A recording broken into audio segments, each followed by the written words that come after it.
If you listen to the last episode, you know that I just got back from Italy, and I spent $15,000 taking my family there. Was it worth it? I think so, but not for the reasons I thought of up front. We'll get to that in a minute.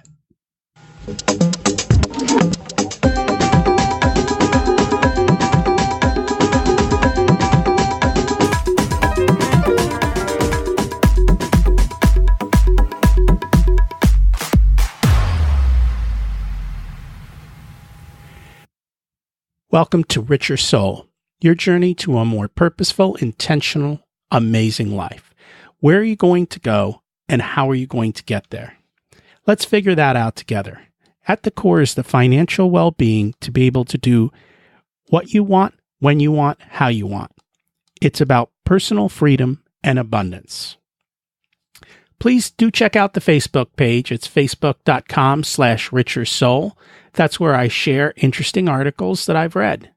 Also, if you visit the website, richersoul.com, there's a box on the right where you can sign up for my email list. I rarely send out emails, but if there's something important or some bonus material I'd like to share, that's the best way to find out. So take a moment to sign out. I plan on releasing my ebook to followers a little bit later this year, and that'll be free, and that'll go out to those who have subscribed to that list. Love to hear your questions and feedback to improve the show. So if you get a chance and want to drop me a note, it's rocky@richersoul.com. Also, if you find an episode enjoyable and you think it might be of interest to a friend or family member, please do share. I appreciate it. That's how I get more listeners to the show and how we can help others as well. So my goal here is to help you create a holistic journey to living a great life. That means we have to understand where we're going. In other words, what's our purpose? We also need to address having the health to do what we want and the time to be able to do so as well. Of course, we also need the financial means to choose the life we want to live. And living life alone gets kind of boring. So creating strong relationships and being part of something bigger spiritually as well is also part of that holistic life. We all know this, but yet we're stuck. The voices in our head keep us from the success we want, and the basic genetics that was designed for a very different life than we lead today also sometimes prevent us from getting to where we want to. And that is what this is all about, trying to figure out how all those puzzle pieces fit together in their own unique way for your life. Today, we're going to explore these topics as it applies to my trip to Italy.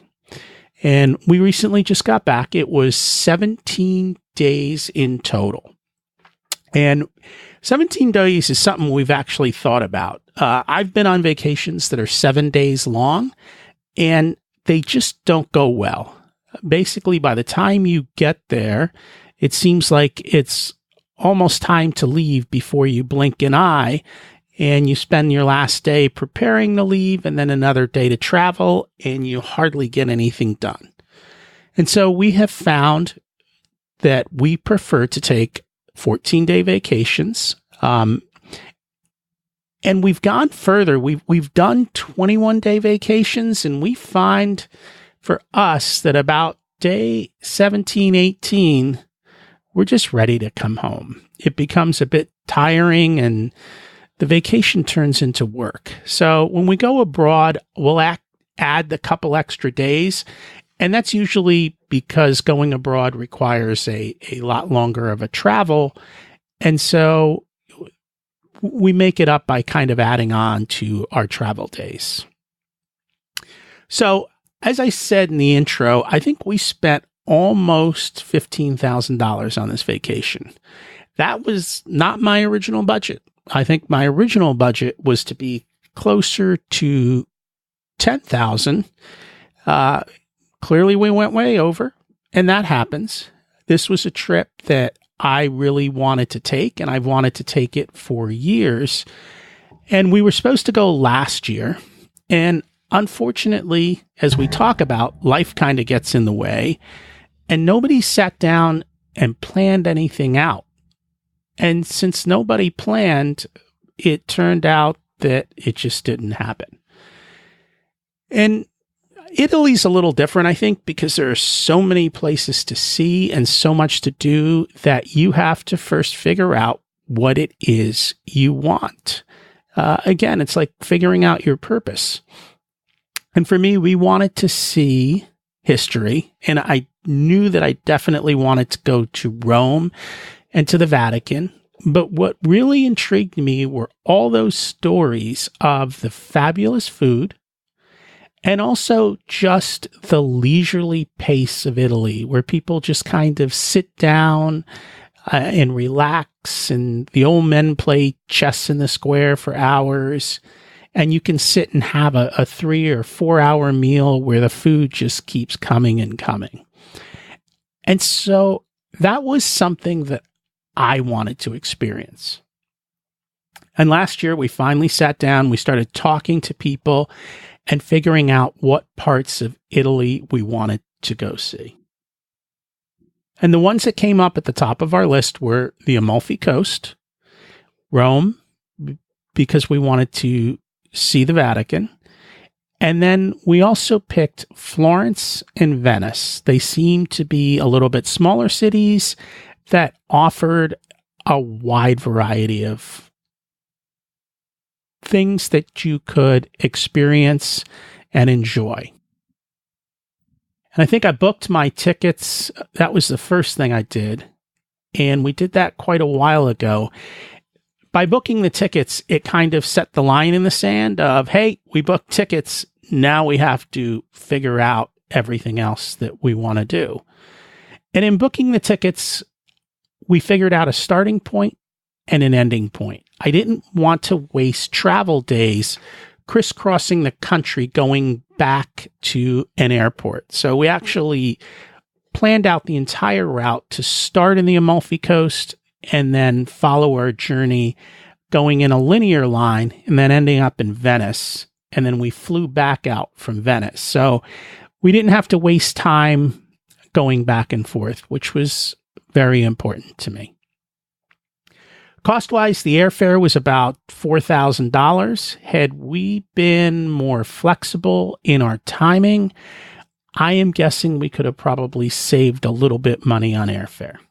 We did fly coach. I would love to fly in business class, and unfortunately, business class for international travel can get very expensive unless you know how to work the system. And I just didn't have the time or the effort to work the system. We were somewhat limited in our time schemes, and so I just went ahead and wrote the check.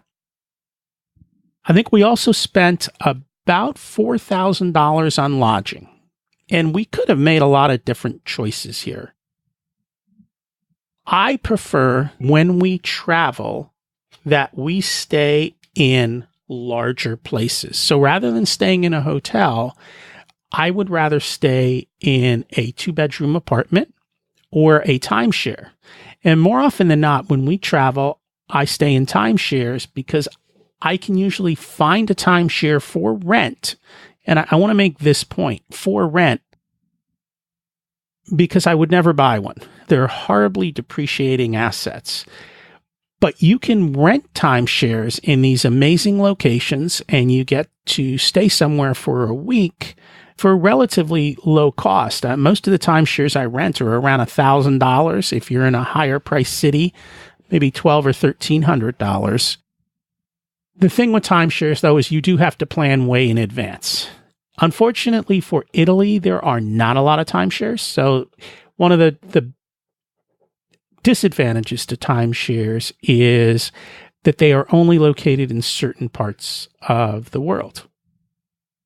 But we were able to find apartments in Italy. Now, again, this was another time-consuming task, and it started to get overwhelming really quick. But I was lucky. I found a website that had a multitude of places to stay. And they also had a travel agent who would work with you and would book your different apartments throughout Italy, or they could do hotels or a variety of different things. And they would also take care of the train transfers and some of the other details for the trip. This was important because it took a considerable amount of time off of my schedule, and it made it much easier to make decisions. When you start going through these places and you're given 50 choices and you don't know which one is the one you want, it becomes overwhelming. And that's happened to us a lot of times when we've planned out vacations. It's much easier for us as humans to be given a handful of choices, and then you can make it much, much easier. So in this case, she was actually nice enough to lay out all of our hotels based on what we told her our requirements were. I wanted to be close to everything. I didn't want to have to fuss and take taxis or public transportation to get around. Most of the cities in Italy are small enough that if you're centrally located, you can get everywhere on foot. And so I was willing to pay a little bit more, and I wanted the convenience of not having to worry about driving, not having to worry about taxis. They don't have Uber, unfortunately, in Italy. And just being able to walk out my front door and see the town. And so she, knowing our requirements, pretty much came back, found us wonderful 2-bedroom units in everywhere but the Amalfi Coast, where we ended up staying in a hotel. And I think the total cost for our hotels for 16 nights came to about $4,000 as well. So relatively reasonable, but probably a little bit more than I would want to spend. But these are the choices you kind of end up having to make. And the convenience of it was well worth it from that standpoint. We started off in Positano, and the first thing you learn in Positano is you are literally sitting on the side of a mountain that goes down to the seashore. It's pretty steep. I bring that up from the standpoint of you need to be healthy enough and in shape to walk up and down the side of this mountain to get to the beach, to go to all the different places. There's no real flat ground at all. You're either walking down, you're walking up, and you're going up and down stairs quite a bit throughout this whole trip. It's very difficult. Even if you wanted to drive, you literally couldn't, because there is no road down to the ocean. You have to walk. And we picked our hotel with the convenience that we weren't super far. In other words, we weren't up at the top of the mountain. We were down relatively as low as we could go and still have beautiful views and stuff. That's why it's important to keep your health up. If you have the money to travel and you don't have the health to travel and you're unable to do that, well, then the money is no longer worth it. One of the downsides I found, though, of this whole trip is that Italy is very touristy, especially in a lot of these different areas. So Positano is nothing but stores upon stores of stuff to buy. I've come to the point in my life where I literally don't want stuff anymore. And so we kind of bypassed most of the stores. There were a couple of old churches that were there that were beautiful. We did get to take a boat trip out to Capri. So that was nice to get out and to see the grottos, to be able to swim and to be able to enjoy the beauty of the area. And from that standpoint, I have to say, the Amalfi Coast is beautiful. One of the nicest places and most beautiful places that I have ever been. One of the biggest reasons we went was for food. And that was it was a little disappointing. The food was good. It was better than good. A lot of the spices and things that they use are much fresher than what we tend to get back home in the US, but it wasn't up to the level of amazing that I had expected. And because it's rather touristy, I think they've changed the way that they make food from traditional Italian to deal with tourists who probably don't want to sit for 3 hours and enjoy a meal. And I can tell you from the size of the portions we received, it was pretty much impossible to get more than about one course. Sometimes we get a light appetizer, but to eat much more than that was difficult in most of the restaurants because of the size of the courses and the fact that everybody in my family seems to want to eat something different. So that made it a little more difficult. We did enjoy one place later on where they just bring you food. And in the places where they just bring you food, it's much better because the portion sizes are smaller and you can get through the multiple courses. So while we're here, a couple of things I want to say, and this gets into the mindsets. Before we left for Italy, everyone set us full of fears. Watch out for the pickpockets. I had booked this travel through an agency I found on the internet that I had never heard of before, and I actually had to wire them $7,000 to pay for all the hotels and the transfers and all of those types of things. People scared us about the train stations and how you get hassled. And they said, oh, you have to know exactly where to be on the track, and you have to know it all gets very confusing. And they talked about crowds everywhere, and then they talked about roving bands of gypsies. And so I think going there, we had a ton of fears.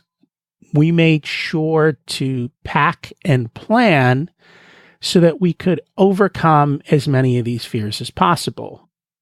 I keep electronic copies of all our receipts, passports, tickets, so that should something happen to our passports, I have visual copies of them online that I can show to help recover our things. So that made it a little bit easier. We planned. The other thing is currency conversion. I don't know why this is, but converting currencies can easily cost 10 to 15% back and forth in fees and in changes of what the conversion rates are. A little bit of research, we lucked out. I was able to actually, through my bank at home, convert currency without extra fees. I went through all my credit cards and I found out which credit card was willing to give me the best rate and no fees. And so actually the Marriott card does that. That helped because then in Italy, I was able to show up with euros in my pocket. I didn't have to worry about the issues. And we used the credit card pretty much everywhere that we ate. And we knew we were getting a good conversion rate, and I didn't have to worry about that. All the other things that we worried about were for no reason whatsoever, because we didn't come close to it at all. We didn't have any areas where we dealt with pickpockets. It didn't even look like that was going on. The travel agency that we weren't sure about delivered on everything. When we landed in Naples, I come through customs and there's a wonderful gentleman there with my name ready to pick me up and take me to where I need to go. And that was another fear. Everyone said, oh, the streets in Italy are little and they're windy. You can never find your way around. Turns out Google Maps has solved this problem. They literally have all of Italy mapped out, and once you land, we didn't have cell service in Italy because I didn't want to deal with that. There's no reason for it. And it helps us to shut down as well. When we're in our hotel or apartment, I downloaded the local Google map for that city. Even with your phone off, Google Maps works as a GPS tracker. It won't give you directions, but you can look at where you are and where you want to go. and find your way throughout the city. So that was one more fear that we didn't have to overcome. We had no issues in the train stations. Everything was so easily labeled. And when you get there, it tells you exactly where you need to go on the track, and you go there and the trains pull up. All those fears just didn't happen. All the things that we were worried about, no issues whatsoever. Throughout the trip, we literally had nothing to worry about or to deal with. From Positano, we decided to head to Rome. We probably overspent on this, but I wanted the convenience. We wanted to stop. They said stop in Pompeii for the day. That's what we did. We had car service the whole way through. If you wanted to save money, you could probably take a boat from Positano to Naples and then a taxi over to the place that you wanted to go. The problem is we're traveling with bags, and that was another issue that we had to deal with. When you're traveling with bags, if you've got to worry about your bags and do all of that, then it takes the fun away from everything. So that's why I hired a driver to just take us and remove all of those concerns from my mind about where's my bag and how am I going to get from place A to place B. That was the other thing we did. When you're traveling around a lot like this, I don't want to deal with lugging bags everywhere. And so we pretty much made a rule for the family that we are going to fit all four of us into 2 total suitcases for 17 days.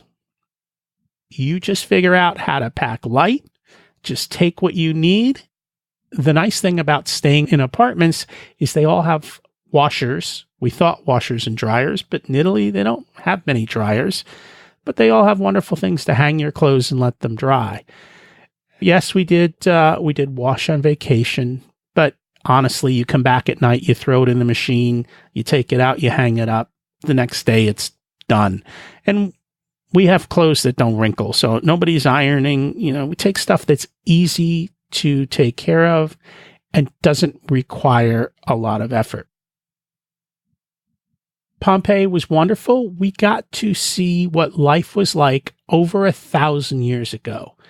And it's surprising to see how little has changed and how much of what they did still happens today. From the basics of, now, back then, their sewers were basically the street, and they built the streets in such a way that the sewage would run down the sides and the carriages would go in the middle, and there'd actually be water running to wash the sewage away. Much like it is today. Now, today, they're underground sewer pipes. They even had crosswalks to go from one side of the street to the other that allowed you to stay above the sewage and also to allow the carriages to go through as well. The level of sophistication of life 1,200 years ago is pretty amazing. Within the ruins, they have beautiful mosaic floors everywhere. And I look at this and I go, how is it that they can have a mosaic floor that's 1,200 years old that survives earthquakes and volcanoes, and we've got to redo our bathroom every 10 years because it's out of style? It just kind of shows you that maybe we're wasting a little bit too much money on things that we don't need to fuss over. Things should last a lot longer. We got to see their amphitheaters and the entertainment. Their stadiums seem very much like sports stadiums and concert venues of today. And outside of those were all the food vendors selling food, all packed together. So it was amazing that we're still the same as we were back then. Just a slightly different way, but the same type of entertainment. And they also had some of the paintings still up on the walls where it was the local politician. They had advertising, vote for that particular person, and they talked about how the politicians would give away free stuff to bribe the people to vote for them. And then just how the town is laid out. the concepts of classes, of where people fit in and where their areas are, and level of importance to the business people and to the politicians. As I look around today, I think much has not changed in those 1,000 to 2,000 years from the way that they did things. Thankfully, we had the driver, so the driver then took us from Pompeii and drove us to Rome. We could have probably taken a train and done some other things, but when you're on a vacation, you don't want to fuss as much, and I didn't want to have to deal with multiple stops. It was much nicer when you don't know where you're going, when you don't know the language, and you don't know what you're doing, all those fears. Someone would just drop me right to my door and call the people to let me into the apartment. So that's how we got to Rome. So as I mentioned, I read 6 books on vacation. One of them was Mindset, The New Psychology of Success by Carol Dweck, PhD. And this was looking at people with fixed mindsets versus growth mindsets and how some people stop learning.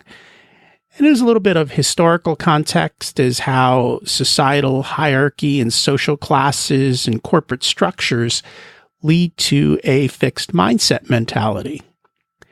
And she also talked about how having a detailed plan helps us to achieve the change we want. For example, if I need to talk to my wife and have a hard conversation, is to vividly put the thought together. Tonight, after the dinner dishes are done and put away, I will sit with my wife and have a conversation in the family room.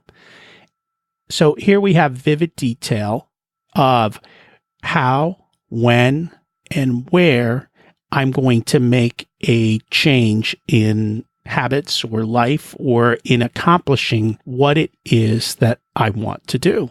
Kind of like this trip. We had vivid details of where we were going, when we were going, and how we were going to move from place to place, and on what days we were going to have events and tours that we were going on, and what days would be low key and mellow so we could just relax. We don't like vacations that are go, go, go, go, go all the time. And as we looked at Italy, those were some of the conversations we had. Do we go on a tour? And the problem with a tour is it's go, go, go, go, go. We even looked at taking a cruise so I wouldn't have to worry about moving from place to place. But then we felt like we would miss the flavor of Italy if we were constantly on the boat. She also had some great advice for parents around praise and how praise can have and lead to the opposite effect of creating kids who are afraid to try new things out of fear of failure. And along those lines, it's also important that you have a good plan for your kids and know what you want to achieve for them. And that way you can plan for the steps to be able to do that. By the way, we always take our kids on vacation because we're a family, and it's a great way to teach about life and have the time to chat with them and learn without daily distractions. And when you get outside of your normal habits and routines, it creates some wonderful conversations. We had many wonderful meals together in Italy, and that was one of our goals, which was quite enjoyable. We did get to go to the Vatican, and through a little bit of research, we figured out how to have Mass with the Pope, which was wonderful. It wasn't even crowded. That was another thing. The fears, it'll be so crowded and millions of people. We actually had next to no crowds that day when we went, and then we got to go in and see the Basilica, which there was a little bit of a line for the Basilica. And as the day went on, that line went from about 45 minutes to probably 4 hours. So that's one of the things we do, though, is when we're stuck against a line, we just walk away. And maybe I'll miss it, or maybe I'll try to find a better time to come back and enjoy it the next day. And that's the nice thing. When you take trips that are leisurely, you have the ability to be flexible to say, okay, I can't do this today. I'll make it work tomorrow. And you plan around that.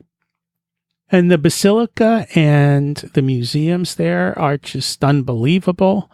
And the cool thing in Italy is all this stuff isn't really behind glass. They have so much art and so much history and so many beautiful buildings that you can actually get up close and touch them. And there's so much that is just in abundance, which is really, really nice to be able to appreciate and enjoy. It's funny to see how much consumerism has gone across the world. As you go down and you see the stores full of American brands, things like Foot Locker and, well, H&M isn't an American brand, but all of the things are somewhat globalized at this point. And the cool thing is, along with that is, so are some of the apps. So as we're looking for dinner, you can hop on Yelp and you can see ratings and reviews for all of the different restaurants. And there are literally restaurants every couple feet in Italy. They're not all as good as the other. So being able to do a little homework and figure out what's the type of place that meets your budget, has a menu that you would enjoy, and has good ratings is great to do. And thankfully now, with the change of technology, it's easier than ever to travel around the world. And a lot of the things that were issues in the past and what you might be fearful of are no longer an issue. One of those things was cabs. We were told, oh, before you get in the cab, you have to agree to the fare with the driver, otherwise you get ripped off. Every cab we got into had a meter, and they just ran the meter, and I paid what was on the meter. And for most of our trips around Rome, we were centrally located. Everything was 10 euros or less. And the other thing you have to get used to is they don't really tip in Italy. And so I think we keep having the custom of wanting to tip. And now the Italian waiters have learned that. And so they're starting more and more to see about encouraging you to tip, because they know our mindset is of that way, that you want to go ahead and do that. The kids did well in Rome. I know it's a lot of history to see, and kids aren't always as wanting to do so. But without internet for them, except back at the apartment, they have to put their phones away and look up and see what is out and about the world. And I think as you plan vacations, you need to plan them age appropriate. So for Italy, I think we wanted to do it the year before, as I mentioned, but I think it's better that we waited a year. I think my kids are a little older and they were much more appreciative of it with that coming age. And probably another year or two, it might have even been better. But then you worry as they go off to college and life gets in the way, it's hard to plan and schedule a longer type of trip. But they did get to enjoy one of the changes in the rules, in the sense that in Italy, everyone is served wine. So they got to enjoy wine tastings and to see what it's like to have wine. And we're there with them. So it's kind of in a safe environment where they start to understand what's appropriate and inappropriate and how to behave in these types of situations. One of the amazing things in Rome, when you see such large structures and such beautiful art, and you realize how quickly they were able to do this, it makes you wonder, what kinds of lessons have we lost over the generations? How were people able to build these massive buildings and the Colosseum and the forums without cranes and without big, heavy machinery? Somehow they were able to do these things. And the Colosseum is just another example of modern day football stadium where we're all there to be entertained. And it's funny how even back then they had, the, so to speak, club level seats and the higher end seating for certain people, and then the cheap seats up at the top. And again, life just hasn't changed that much in 2,000 years. And again, you probably know the history of Rome and how it rose and then how it fell, and the same kinds of human behaviors are in existence today, and we still struggle with that.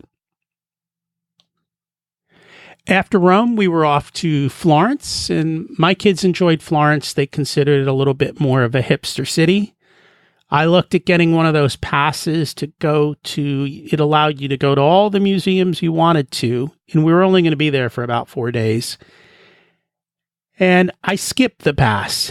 And one of the reasons I skipped the pass is when you buy a pass, and I think for us it would have ended up being $320 for the family to buy this pass, you then feel obligated to use the pass. And you have to go see everything, and you run around like crazy. And I knew that that was not the way we like to travel, and everyone would probably be miserable at the end of those couple of days. And we're here on vacation. So we skipped it. We picked one main museum to see, and we did go into some of the different churches and stuff. But by not having that obligation put upon us, we were able to enjoy Florence and to just enjoy walking around and getting lost in the streets and finding the different parts of the city, and to do it with a relaxed attitude. And I know there were times we walked up, oh, should we go in and should I do this? And the flip side of not having the card is when you walk up to a place, you have to make a decision. Do I want to spend money on this museum? Is it worth the $50, $60, $80, $100 to walk into it? But I think my kids have learned over the years that saying no is okay, and that it's not so much, we have that fear of missing out, but they've learned by going to some stuff and saying, wow, I didn't really enjoy that it's okay to say, no, I'm not going to do that. It's okay to walk away.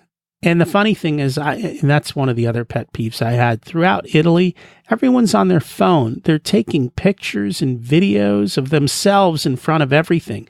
Even in the museums, they're taking a picture of every picture. And I'm looking at these people going, there's beautiful stuff here. Why don't you just enjoy it and look at it? If you want to see a picture of it later, there's hundreds of pictures on the internet for free taken by people who are much better photographers than you. And I can assure you that your friends and family don't want to see pictures of you in front of everything. Sure, a picture or two is cool, but who wants 500 pictures of you or a video log of you just walking down the street? And it's a shame, because instead of experiencing where they were stuck to their phone. So be intentional in what you do. Enjoy the moment and relax and just take in the beauty that's there at the moment.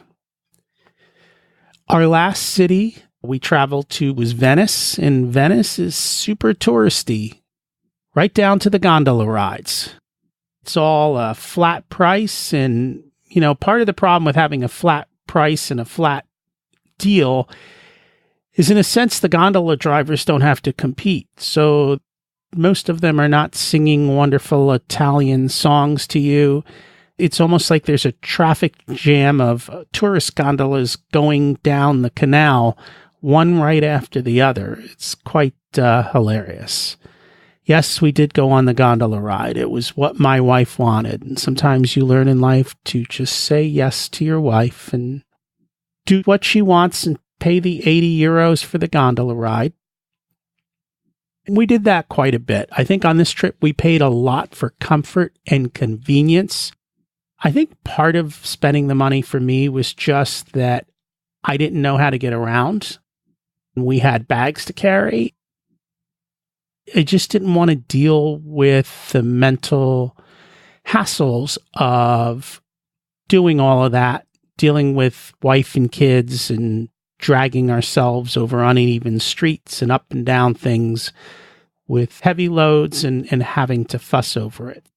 Sometimes you need to spend money And I think there's an appropriate time for everything. When you're younger or when you don't have enough, that is the time to be more frugal and to not spend it.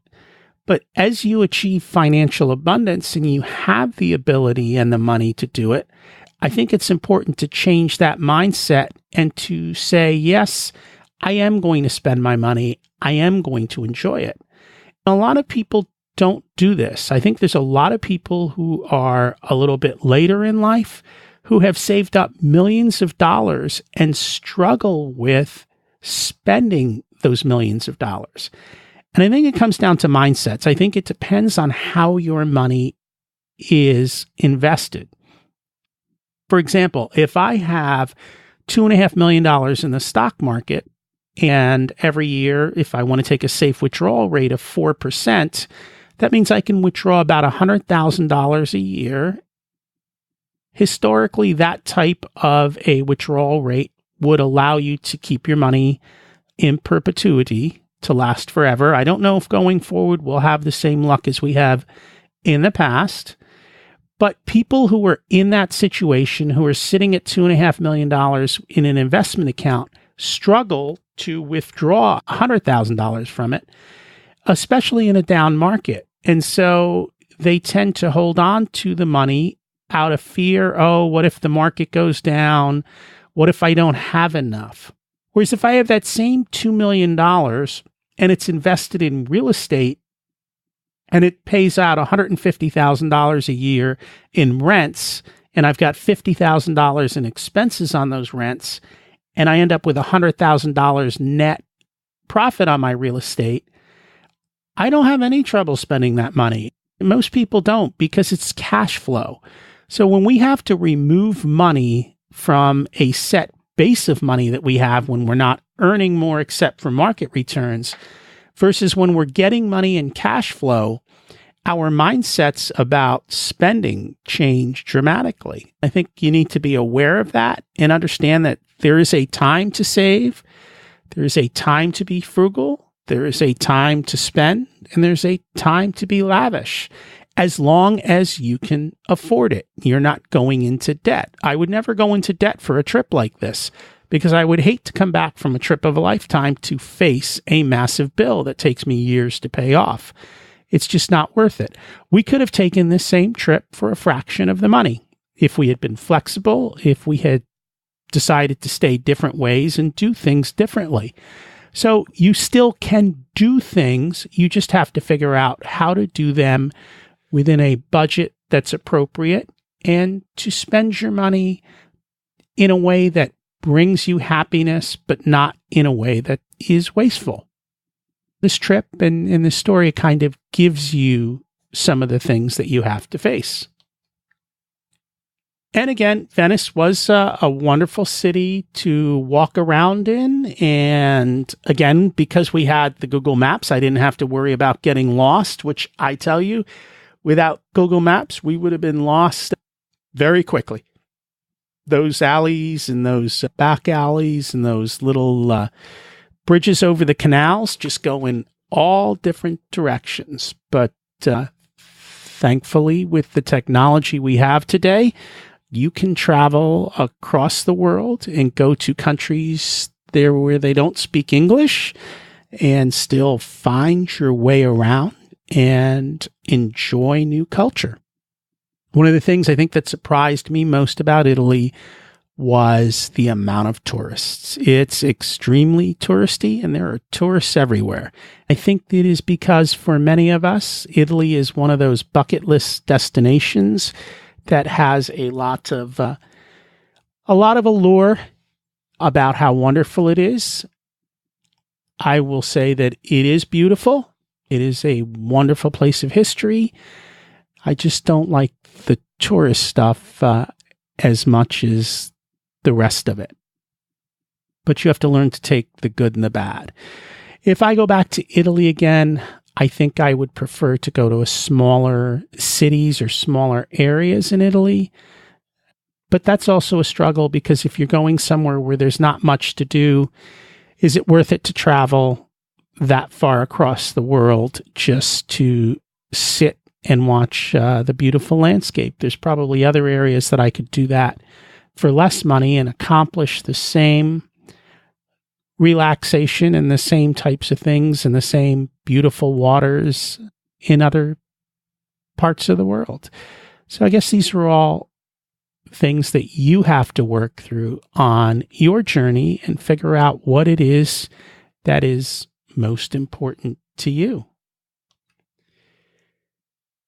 At the end of the day, as we return home, I will say that I believe the money was worth it.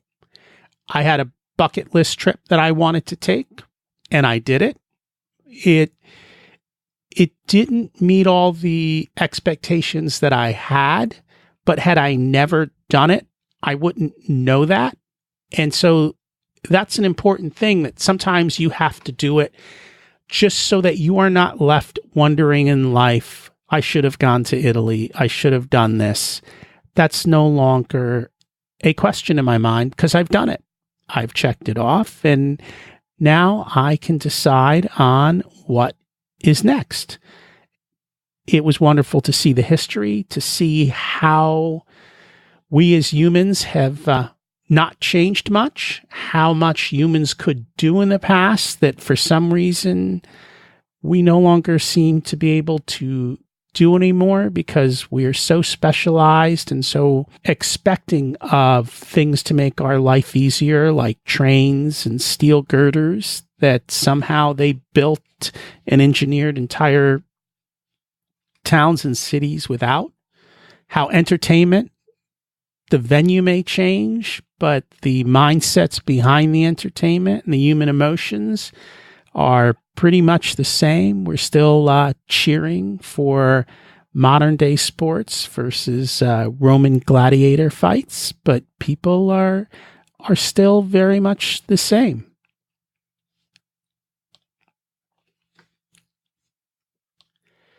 So as we wrap this up, I'm going to go back through that circle that you can find on the website and that talk about how we kind of hit all of the points. This trip had a purpose. I wanted to go to Italy. I wanted to experience something that I had dreamed of and imagined. And so we put a plan together once we knew where we were going and once we knew what we wanted to do. Taking all the steps was quite easy to do once we had the basic framework in place to where we wanted to go. From a health standpoint, we walked everywhere. Throughout many parts of Italy, you're going up and down, steps and alleyways and everything else. If you're not in great health, or if you're going to wait till you retire and you're 65 to go do this trip, you might not be in the best of health to be able to do that unless you take care of yourself now. And that's one of the important points. They talk more and more about living to 100. Well, if you're going to live to 100, you better make sure you take care of your knees and back and joints and not hurt them at a young age, because that's really going to prevent you from enjoying abundance when you have the money to do so. Time. We took the time for this vacation. We went for 17 days. There's no way I would have done this in a week. It would have been a disaster. It wouldn't have been fun. So taking the time, slowing down, relaxing is important. Financially, we had the money. We enjoyed it. We built relationships within the family. We spent 17 days together working through things, breaking a lot of bread and enjoying that. From a spirituality standpoint, we got to enjoy a mass with the Pope. We got to see Vatican City, see the artwork, hear the stories of Catholicism and how things were and how a lot of the things came to be in the Bible. I think we reviewed a lot of the mindsets and the psychology of how people were, how they are, how much hasn't changed, and also how it was applied to this trip. So I hope you enjoyed it. If you have any questions about Italy and what we did, don't hesitate to email me. I'll be more than happy to answer them. Since you've stayed with me this long, I will let you know I am off for another 4 days, and this time I am off to see Tony Robbins Unleash the Power Within. When I get back from that, I will probably do another podcast on what it is like to be with Tony Robbins for 4 days. And he is, from what I understand, a man who can put on a show and just keep going and going and going. So I will let you know how that worked out. Thank you for listening, and I hope you have an enjoyable week.